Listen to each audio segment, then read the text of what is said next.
Kapi kan sahan atau thukna bangin ban re ruhi akpira soalnya as alu akpira soalnya soalnya as yang mentira in khoga pohani tiba kan kisah itu ada tu jadi yang kisah itu. Amin. Berpasih pada Allah. Dia pun nonton. Aku biru. Memang nonton.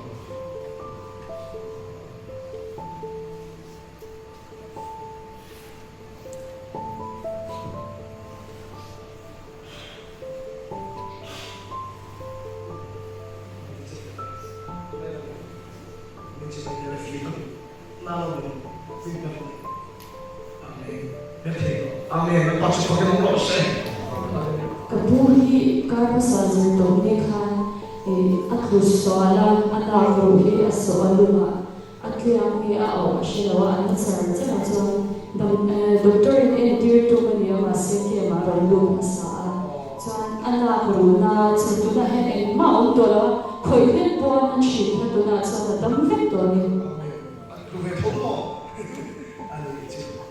Sarau tien pui ko te se so so ka se tam na fok ki mu te no se. Kapi sami som ye kukha athua ake bela hi atiswal pala ke piga ron lupo piga nala bai na di kaloi ka tin se ver to athura sonin hi bai mai ko ke ro sami som ye kumakhan Ci ka to na bai ci. oh bai na ki bela hi to takina rap the o ki mo ase puna ya ni hi na to mi ro wa lo dam pek to ni Ka ki te to ke ka ka. Ni ka na to ko ni ka. Ila ka bai ko ni ro. oh bai ko mi ro Amin. Berpasih pada Allah. Kapuhi ban har sab shi na pottu om shi na chumi za na zong su om to lo ni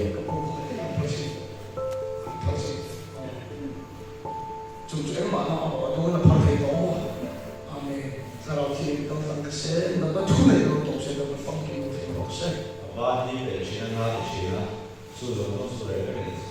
Bùi công tác sẽ được phong kiến